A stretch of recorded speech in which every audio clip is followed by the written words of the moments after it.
get started. Thanks so much for joining, you guys, and I'm happy that we can talk about this topic today. Burnout. And whoever said it's better to burn out than fade away, one of you will know who that is. I know it's a famous musician, I can't remember, but that person's wrong, totally wrong, because there's actually a place in between, which is called thriving. So today, it seems like busyness is the new status symbol. So it's no wonder that so many of us, take a minute, finally get to a point where we stop and we look around and we realize that the way we're living is just not working for us anymore. And I want to start with a question for you guys, and you feel free to answer it just to yourself. But are any of you the type of person who keeps working hard even when you're totally exhausted? Are you the person who has that reputation of always chipping in, the person who you're the one always doing the baby shower, you feel obligated and either you don't have the time or you don't want to? Or do you feel overwhelmed by just getting everything done every day? And do you worry you're not doing your best work and you're letting people down? Well, if you said yes to any of these, then you're like me and you're the type of person who's going to be super primed for burnout.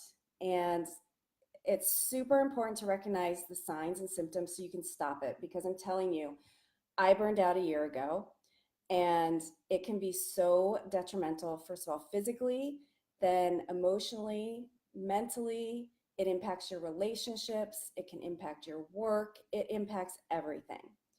And a lot of you know this, but for me, my wake up call it was exactly 2 years ago. I was in the hospital and I contracted this um, really an antibiotic resistant staph infection. It's called MRSA. I can't pronounce that thing at all. But basically, really, really old and sick people get it, or people who've been in the hospital a really long time.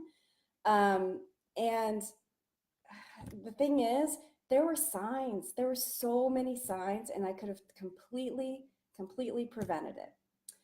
So my goal today is for you to learn from my experiences so you don't have to get to burnout. And I it's easy to ignore them, especially if you're headed towards burnout. You have like blinders on. Some of you may think these signs are obvious, but if you're going through burnout, they're not. So what I'm going to do today, I'm going to give you 7 signs of burnout, that burnout's coming, and then I'm going to give you 5 very specific tips and techniques for stopping it. Okay, sound good, everyone? Good?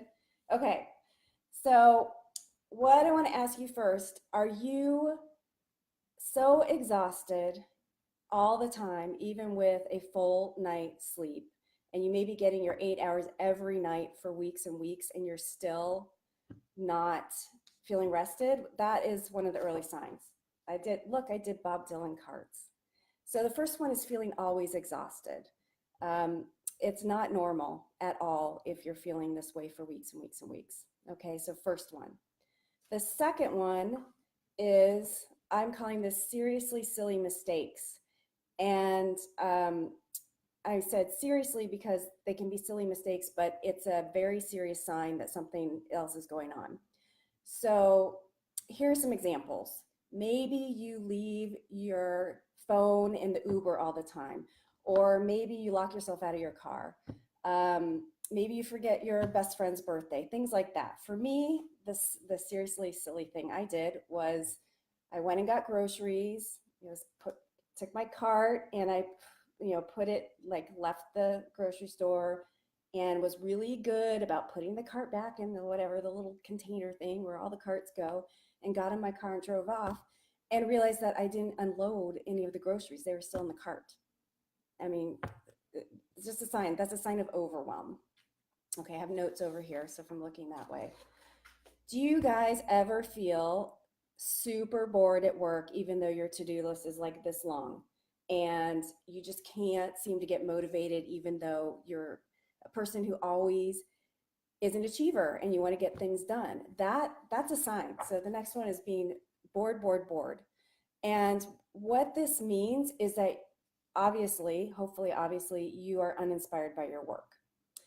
And when you aren't learning, when you're not growing, you're not contributing, you're gonna hit burnout with your work and you'll be stuck. So if you feel that you are constantly bored at work or with whatever in your life, pay attention. It means it's time for a change. Okay, next one. Do you have trouble concentrating? Has your attention span become zero? For example, you find that you can't even get through reading a magazine or watching a movie or doing something simple. You can't focus. Again, this means overwhelm is happening. So that is another sign. Do you find yourself relying on substances to help you relieve anxiety at the end of every day?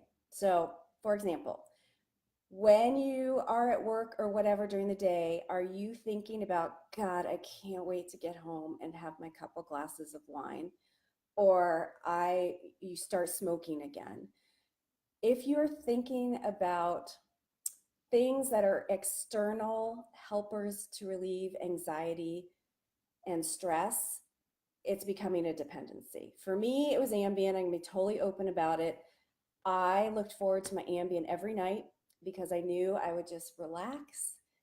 Anxiety went bye-bye, but it became a dependency. And what it means is you're using external ways to manage your overwhelm. And unfortunately, a lot of these can be bad for your health. Um, Ambien, for example, can, God, and probably a lot of you are like, yeah, I totally noticed.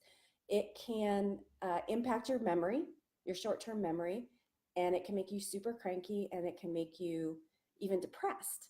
So just pay attention. Like, believe me, I love my glass of wine, but if things are beyond moderation, it's a sign to stop and think about, okay, why am I needing this thing every day to calm down? Okay, so that one is unhealthy dependencies. All right, the next one, weird pains or being always sick.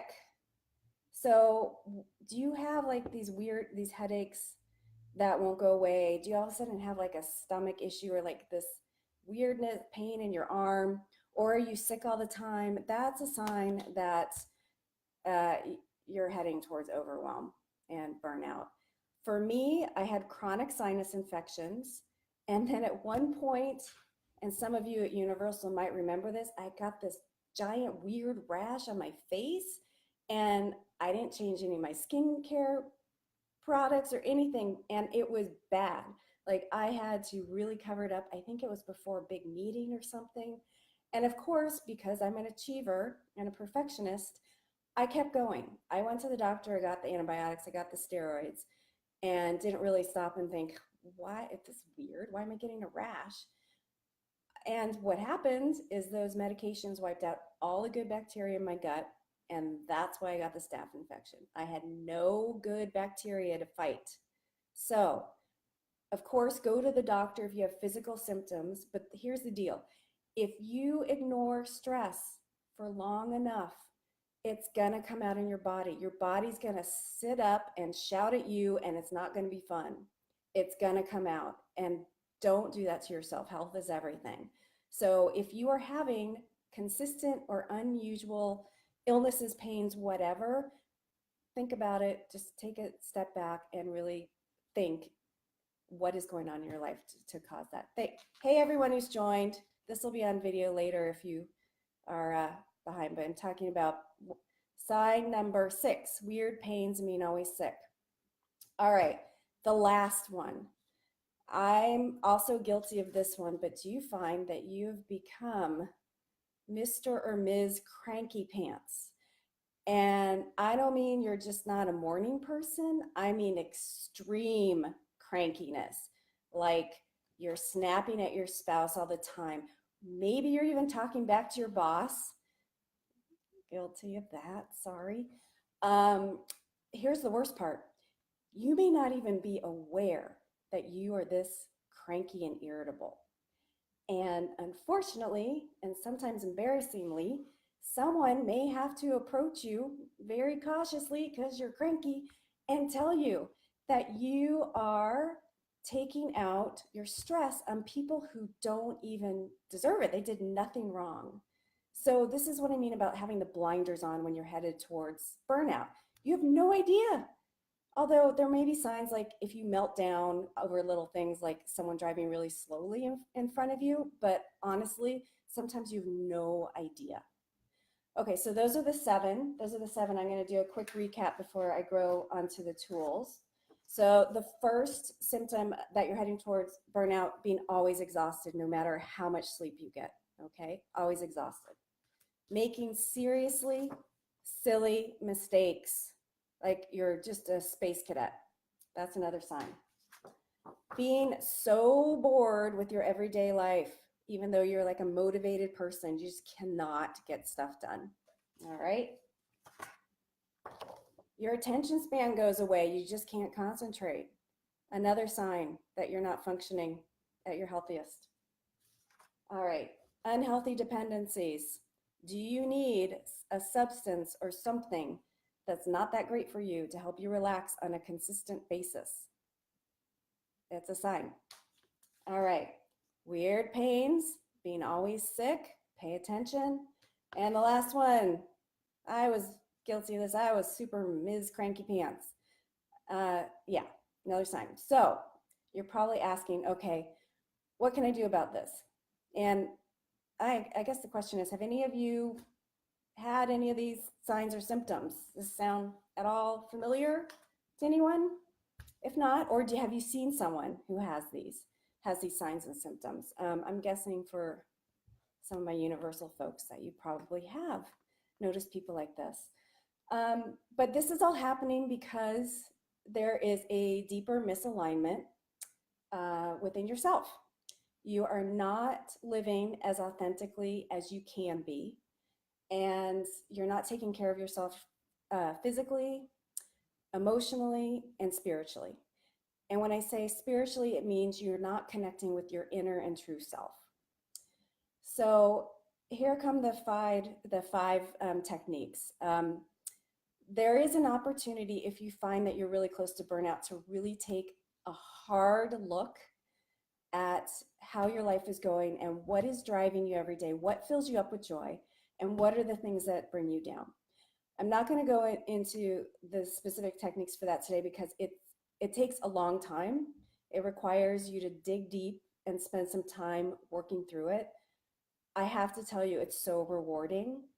I had major burnout about, gosh, in 2016. Major burnout.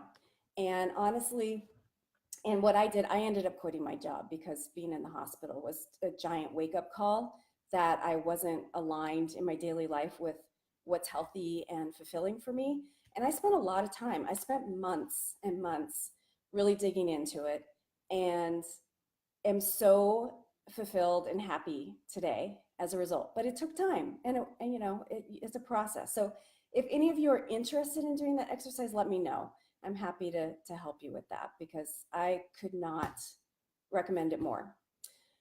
Okay, so the 5 tips. Okay, first one, if you feel like you have any of these signs and symptoms, first thing, try to reframe your worry. What I mean by this is often we get into this mode of catastrophizing things. And I'll give you an example. I worked with someone who would get incredibly nervous and anxious before presentations, and not for the reasons you think. It was more about, and so we used to have these presentations. They're called filmmaker meetings, where we would present our marketing plans to filmmakers, but also our boss and our boss's boss and boss's boss were there. So there were some stakes, but the thing is, this person who used to always get so worked up was prepared, and the whole team was prepared. And so how this kind of played out, I'm going to exaggerate this a little bit, but this is not too far off from how some of our minds go, is, oh my God, okay, what if I mess up this presentation? What if my computer freezes during it? What if they ask really hard questions? I don't know how to answer them. Well, then my boss is going to think I'm an idiot, and the filmmakers are never going to work with us again. And Everyone is going to think I just am a screw up and I'm going to get fired. And then I won't be able to pay my mortgage or have food. And then I'm homeless. Okay, I'm exaggerating, but a lot of people do this. They go to the worst, worst, worst extremes. So the way to deal with this is to reframe it and break it down. So if all those thoughts and beliefs this person just said, if you break down each of them and think about the realistic outcome, I bet you one, it's not scary, it's manageable, and it's really not a big deal in the end. And it's okay, let's say your computer does stop. Okay, it's kind of funny. You can always send the deck later. It's just as people get all worked up for the worst case scenarios.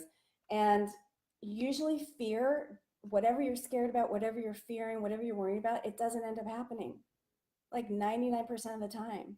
We're so good at being creative in our heads, and we're so good at believing what we tell each other.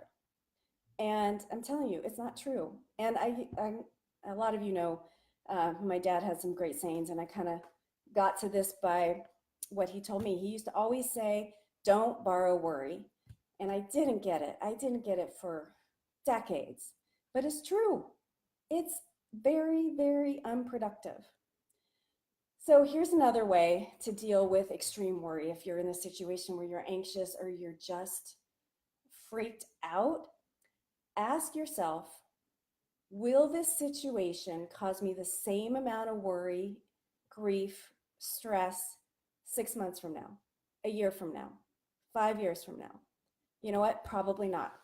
Actually, I can probably guarantee that probably not. And do you think anyone else will be thinking about it?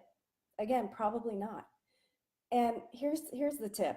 Most people aren't really thinking about us or you or whatever. People are too busy thinking about themselves.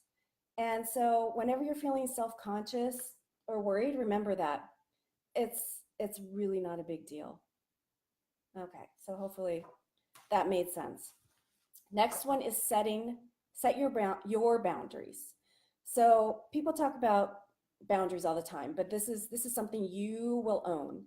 And so when you feel overwhelmed with obligations, unless what you're going to do makes you say, there's no way I can turn this down, say no. If it's not going to fill you up with joy or is not critical to an important goal, say no. Unless you're a surgeon, you probably shouldn't say no to doing a surgery. But for the most part, you can say no. And I know a lot of us worry about letting people down, and really that's the core of this ability of not being able to say no, is that we don't want to disappoint people and we don't want to let them down. But all you need to do is get comfortable with disappointing people. You are not responsible for how people choose to feel. That's on them. So try it. It'll be weird the first couple times. There might be like just this silence, and you just have to sit there and deal with it. But I'm telling you, you are going to feel so free. You're going to feel confident. You're going to feel empowered. And here's the big tip out of this. Oh, I just did something weird to my bangs. People will respect you if you set boundaries. It's amazing. I highly recommend trying this. Okay? So that was setting boundaries. All right. The next one that I feel very strongly about: shut off your brain every day, but do it in a healthful way, meaning not alcohol and not Ambien, not smoking, whatever your crutch is, do it a different way. So even if it's 10 minutes every day, this is so helpful in so many ways, and it's because you get to tap into your intuition. And as Tony Robbins says, if you're in your head, you're dead. So it's critical to shut it all off every day for a little bit. For me, transcendental meditation has been life-changing, and I'll tell you why. I have a brain that just keeps going and going and going. And I tried different meditations, and I would get bored or I'd start thinking about work or what I was going to make for dinner. It was just so distracting. This is so effortless. They give you a mantra that doesn't mean anything. So you're not obsessing on why did they tell me I have to repeat love everyone over and over. So that doesn't happen because you're just given, uh, it's like an English nonsense word. And all you do is you repeat it over and over in your head for, 10 to 20 minutes. And if you get distracted, you just acknowledge whatever it is and then you go back to the mantra. So if there's a bird and he's chirping, then you just say, okay, hey, bird, you're chirping. And then you go back to the mantra. So it's easy, but this isn't the only way to shut off your brain. You can take a walk in nature, you can play your guitar, you can do yoga, whatever works for you. Some people swimming is good because they're submerged and they can't get distracted by other sounds. But it's so important and for a couple reasons. One, it calms the nervous system. So if you're headed towards major overwhelm and burnout, your nervous system is on fire. So it reduces all of that. It's been proven to reduce anxiety. And I can tell you it works because I'm an anxious person. And if I'm feeling anxious and then I go meditate for 20 minutes, I am so good. It's unbelievable. I mean, a lot of you know me. I was very high strung. It gives us a mental break, which is really needed, really, really needed. And for me, the most importantly, it lets intuition come to the surface. And I really believe that if we pay attention to intuition, we can never be off track. Intuition, if you really listen to it, is always right. The problem is letting yourself be in a space where you can actually hear it because we are so good at being logical and talking ourselves in or out of things. Your gut's always right. I know for a fact if I had been able to do this before I got the MRSA staph infection, I wouldn't have had it. I would have realized that I was off track in my life and my body wouldn't have had to scream out with, by the way, it was a wound this size on my ass. It was lovely. Uh, yes, getting out of LA is a great idea. I've actually been thinking about that. It's hard. LA's hard because it's always like the frenetic energy is going nonstop. So that's why it's even more important to try to use some of these tools and techniques as much as you can just to calm everything. So that was shutting off your brain healthfully. All right, number 4, simplify. I know it's easier said than done, but there was a reason why Steve Jobs wore the same turtleneck outfit every day. It's so he didn't have to waste his energy on small decisions like going into his closet and figuring out what to wear. It freed him up for the big thinking. And so, what I would encourage is for any of you just to look at what you do every day, the things you have to do every day, whether it's packing a lunch, whatever, try to simplify it because it will take away a lot of stress. Have you ever had those days like you've had a really hard day at work or school or whatever, and you come home and you're like, oh my God, I don't know what to have for dinner. This is the hardest decision ever. Well, you can make this go away. So maybe you hire a babysitter a couple nights a week. Some of you probably already do this. Maybe you take Sunday afternoon for a couple hours and you cook for food for 2 weeks in advance. Just try to think of some things that you can streamline and simplify because it will help you with your stress, especially when we're so busy and overwhelmed right now. Whatever you can do. And think about things you can just stop doing. That's also good. Okay, and we come to the last one, which is find things that feed your soul. Hopefully, if you're doing these tips, you will have time now to do this, but find activities that inspire you, that are fun, that fulfill you. Figure out what really makes you happy and do it every week. It's so easy to be a workaholic and feel like you cannot get away. I've done it. You don't need to be there all the time. If you do things that fulfill you, like if you do yoga or take a painting class or volunteer, it'll do a couple things. One, it'll recharge you, which will calm everything down, and it will give you a new perspective on all the other chaos and crap in your life. You're taking care of yourself. You're growing, you're learning, you will feel better. If you don't know what it is that's going to make you feel this way, experiment. Just get curious. That's what I did. I spent the several months after I left Universal just reading every day. And if anything interested me, I just kept reading. I kept following the crumbs and going. And that's how I figured out that I love coaching. But it wasn't, I mean, for me, that wasn't overnight. Some of you may already know, my God, I love yoga. And if I do yoga, I just feel so good. Just do it. I mean, we can work and work and work for that day when we retire. And I get that. But honestly, if you're not doing things that help you grow or are contributing in some way, you cannot live a fulfilled life. We can have the job, we can, cruise along with the job, we can get significance out of it and feel good about doing a good job. We can have relationships that, give us some love and connection, and maybe we do some fun things like we go to concerts or bike rides or whatever. But I'm telling you, it's not going to be a fulfilling life. You have to keep growing. You have to contribute in some way in order to truly be fulfilled. So that was my last tip. So let me just tell you quickly. I'm going to go through the 5 tips again. All right. First, reframe your worry. Break it down. Figure out if what you're worrying about is really true, or is it even going to matter in like a few months? Probably not. Okay. And remember, no one's really thinking about you or caring about you. So don't get worked up about what people think. Oh, just a quick side note, a tip for presentations. If you're nervous about presenting, remember, people are really just focused on your body language. So if you wear like a kick-ass outfit and you stand up straight and you smile, they'll think you had the best presentation ever. They don't care what you said. Just remember that. So don't worry about memorizing. That's just my side note tip for anyone who has to present. All right, tip number 2, set your boundaries. People will respect you and you will have time back. Oh, I forgot a point on this. Email.